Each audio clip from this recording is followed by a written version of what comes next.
Hey everyone, John of Papa's Basement here. I have another great guest for you this week, Dr. Steve, host of Weird Medicine, the world's first uncensored medical advice show. I love it. I listen to it religiously. The guy is funny as hell. He gave a great interview. Please, please, please get to the end. The end is maybe the hardest I've ever laughed on this show with a guest. Incredibly, incredibly funny. All right, guys, without further ado, here's my interview with Dr. Steve.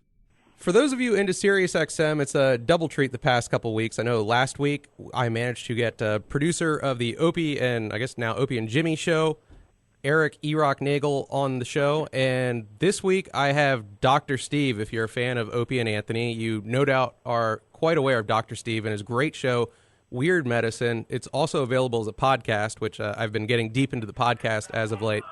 Steve, I just wanted to welcome you to the show. Wow, what a letdown from last week with Please, the great Eric Nagel and then me. So Eric, I'll try to live up to that. Be honest, Eric did a solid hour 15. Great. Yeah, he killed, man. I wanted to say that, I initially got you on the show by promising to talk about Homeland, a show that we're both apparently deeply into, and I feel like we are two of maybe four people into that show. Oh, is that right? Is it not? It was one of the huge shows when it first came out, and then I think people got burned out with Brody's Family. I think by season 2, people were losing steam on it, and I'm one of those people that, like, I'm picky about what I do enjoy, but once I get into it, I will drive it into the ground. Yeah. So it never crossed my mind to abandon ship, and I feel we're... Well, me neither, but I don't think that it's something that I have to grind through. I think this fourth season's the best season they've ever had. I'll be honest, I've enjoyed them all. I'm not that picky. I've had fun with all. We will get to Homeland in a bit, but okay, I just wanted to get to do a general interview with you because I find you, in all truth, like a very fascinating figure. Again, for those that don't know, I'm serious. You don't know me very well. No, for those that aren't aware of Dr. Steve, he does you brand it as what, the first uncensored medical radio show? Yes, it was there? the first uncensored medical show in the history of broadcast radio, yes. Yeah, he puts out a show, Weird Medicine, and that allows him to, he's just able to put a lot of personality into the show on air, and he's also able to take some fairly, both pedestrian questions, but kind of dirty ones as well. Yeah. And I don't think there's any dirty questions, but I know for terrestrial radio, we would be unsuitable. And the thing is I patterned my show after Dina Dell's show. So this is not an original idea to do a medical talk show where you answer questions. But Dina Dell was a guy that did an hour a day answering medical questions. And I used to listen to him. I loved this guy because everything he talked about was evidence-based, and he gave out really good information. It was very entertaining, too, and hearing other people's problems is always entertaining. And but I wanted to do an uncensored version, and to do that, you can't do it on terrestrial radio. You got to do it on satellite radio. And the other difference is we take our calls on the fly, whereas Dina Dell would have people call in, at least so I understand, and they would take down their name and number and find out what they were calling about, and he would do a little research and then have them quote-unquote call in the next day, and then he would answer their questions. And so we do ours on the fly because I just don't have a producer who can take down names and numbers and stuff and hand them to me and let me answer them later. So that was sort of the genesis of this thing. And Opie and Anthony had put out a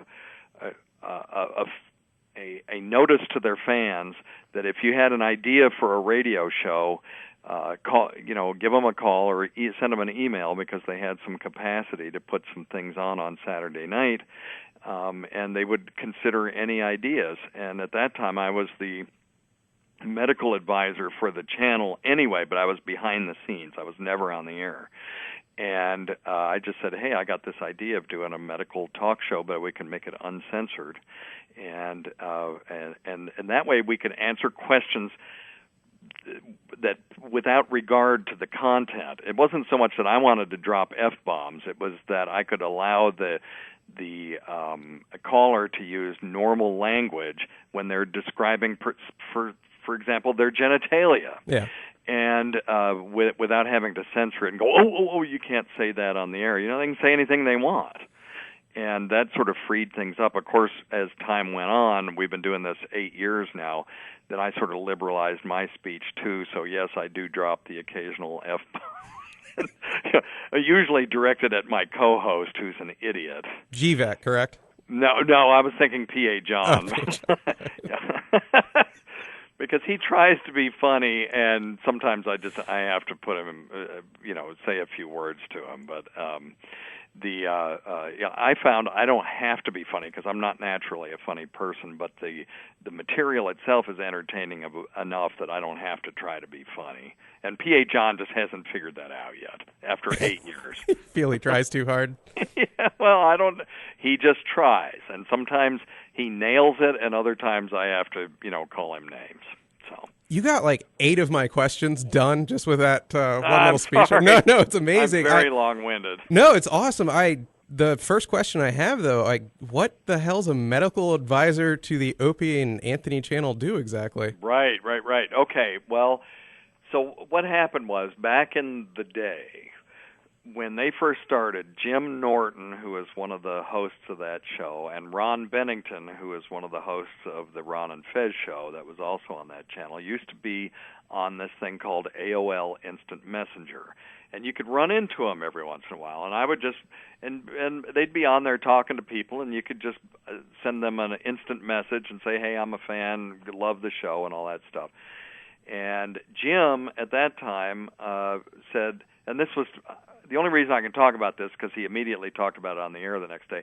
He said, hey, are you a real doctor? And I said, yeah. And he said, well, I've got a lump on this part of my anatomy, and what do you think about it? And so we talked back and forth. I asked him a couple of questions, gave him some advice, and he went on the next day and said, I was talking to this doctor in Tennessee about this lump on my genitalia, and of course Anthony at that point, he didn't know me, and he just said, yes, well, of course we all know all the best doctors are in Tennessee.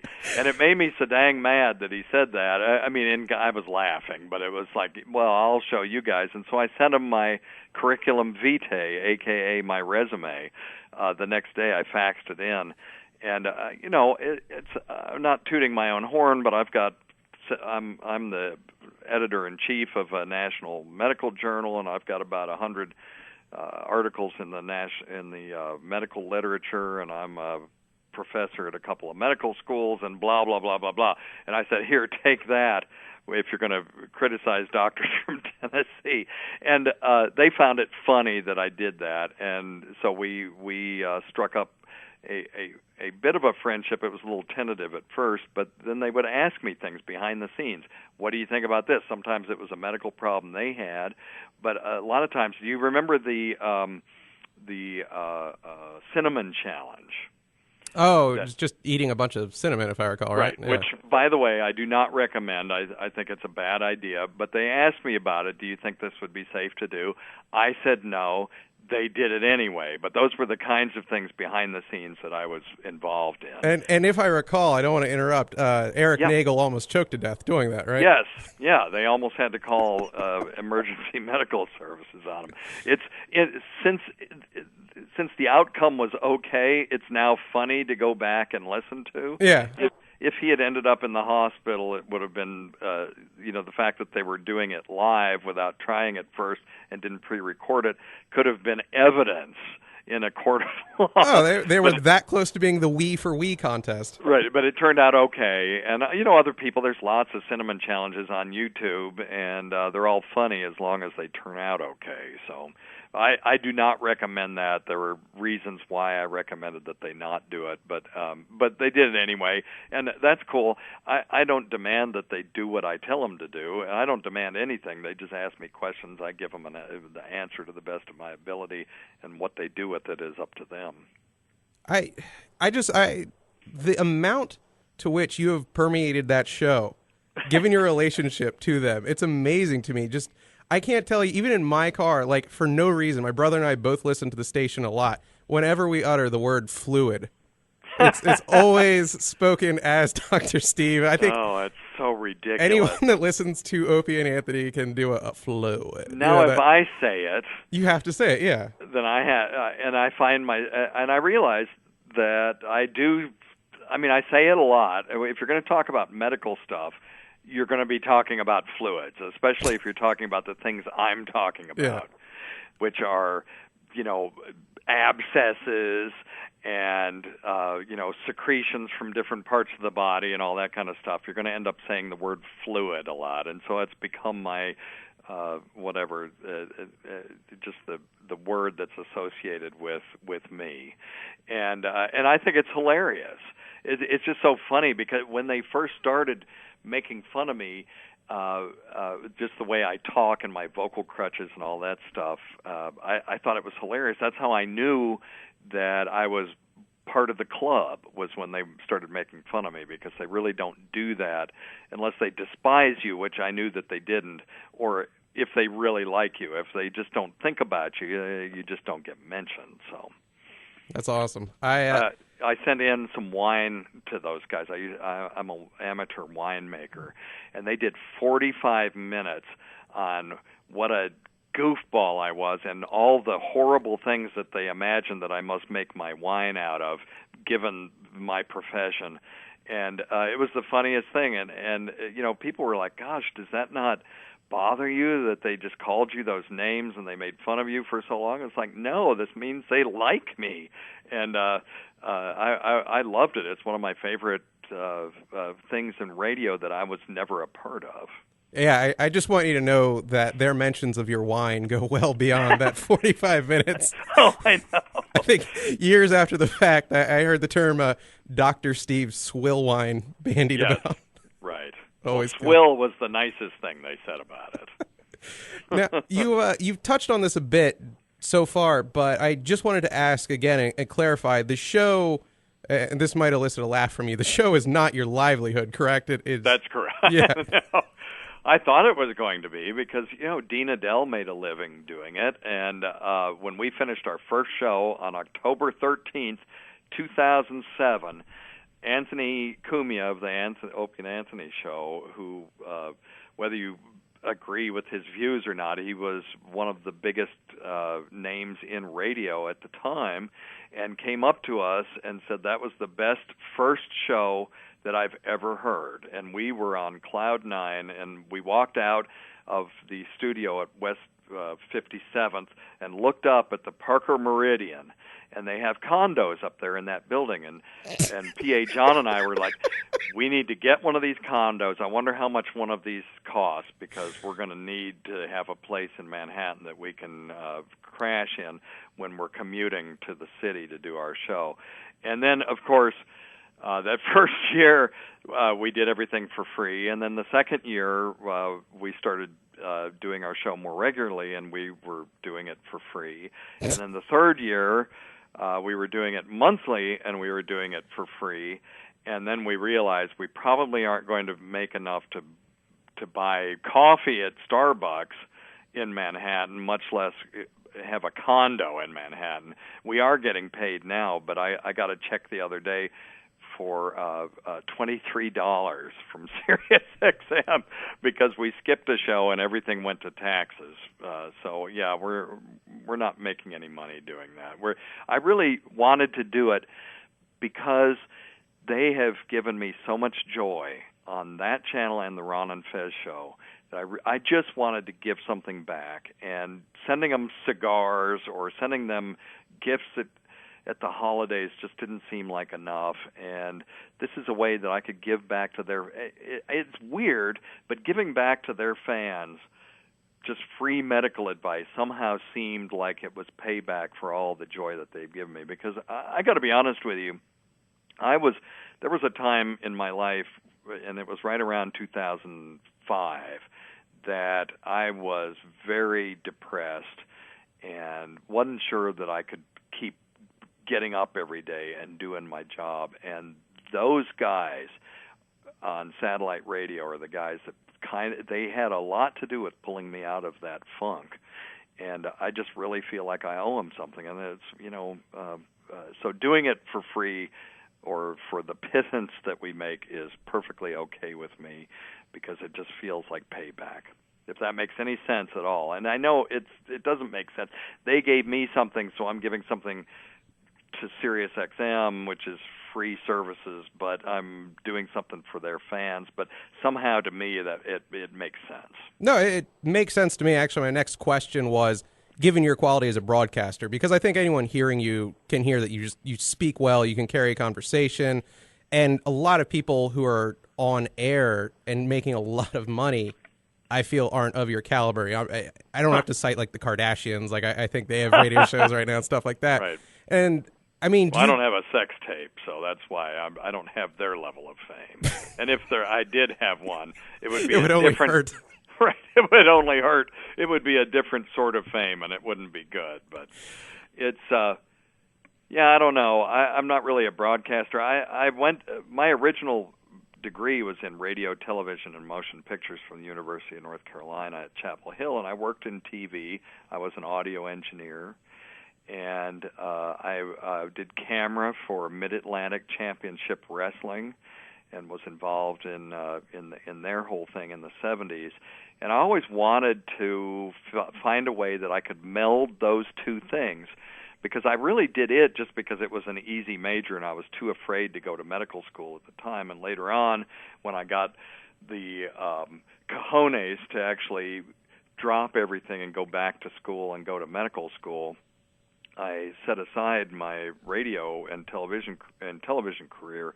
But there was always that part of me that wanted to put those two things together, and I've achieved that. That to me is part of that goal, and that I've achieved in my life was I got to put television, or not television so much, but radio and medicine together, and can do this. And I don't care if it's not my career. I like my career as a physician and wouldn't want to give it up. So this is kind of a fun. So it's a hobby, but it's sort of a super hobby, if it makes any sense.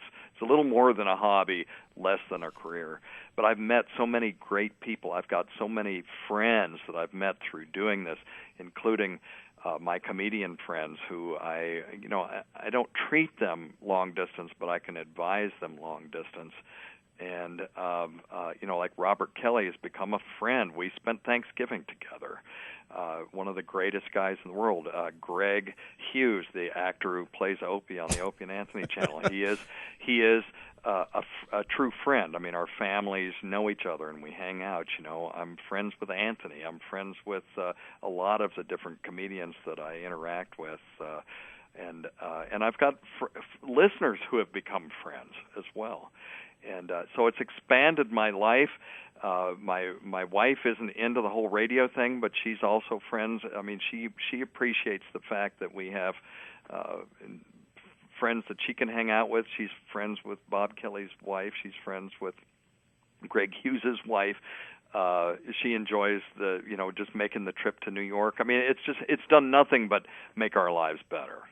All right, that touches on my next question then, because your day job, you do work as a doctor. I want to impress that upon people. Dr. Steve, real doctor. It's not like a Dr. J scenario. Right. Well, right.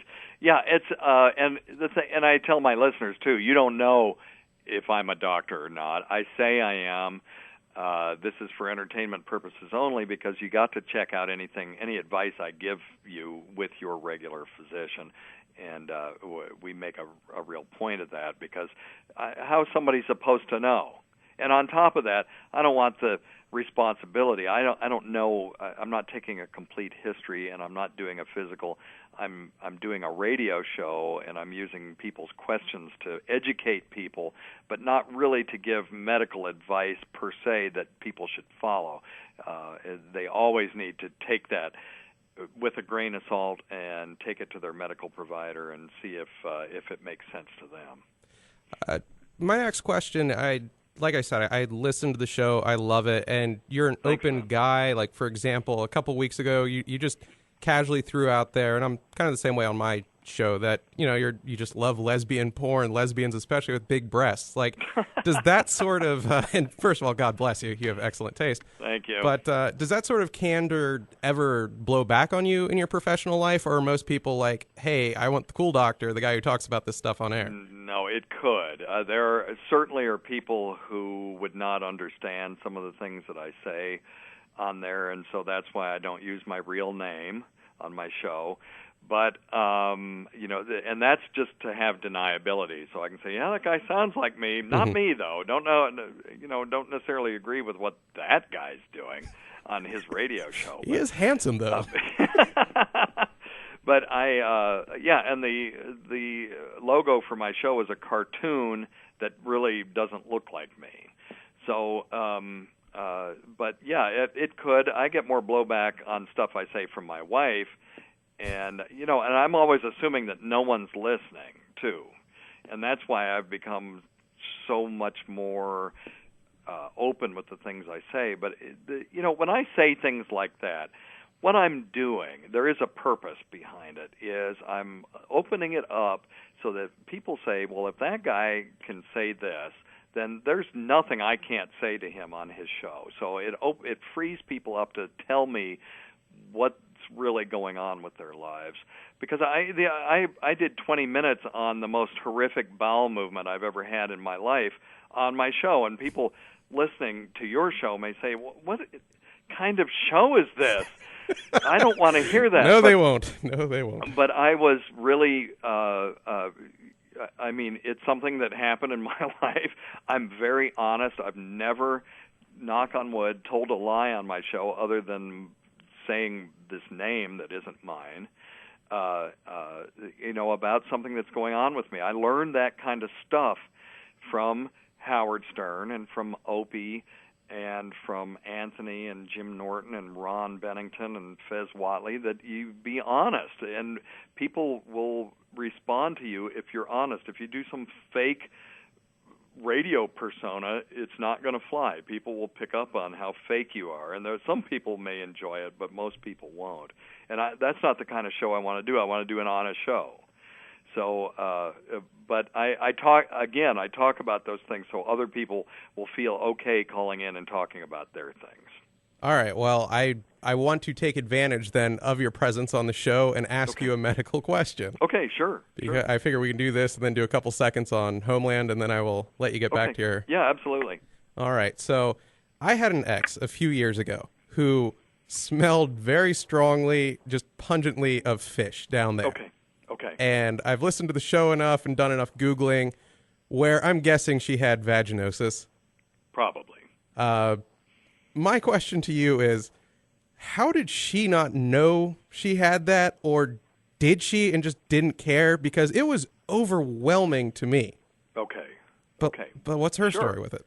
Well, a couple of things. Yes, she probably had bacterial vaginosis, which is an overwhelming colony of a bacteria called Gardnerella vaginalis. Now, this bacteria is a normal bacteria found in the vagina, but there are other things that are usually found in the vagina as well, including lactobacillus, which proves to me that God has a sense of humor, because the bacteria that makes the vagina a wonderful, sweet-smelling place and is the normal bacteria of the vaginal mucosa is also the exact same bacteria that makes yogurt solid and so tasty.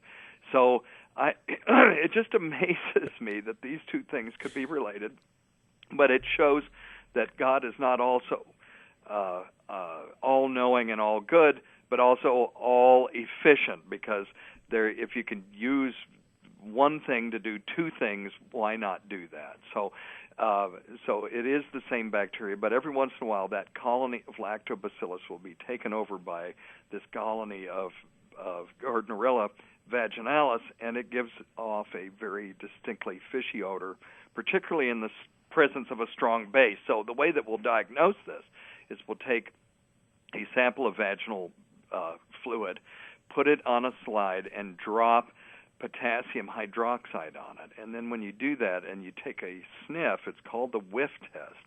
It will enhance that fishy odor, and that is one of the tests that we can do for that.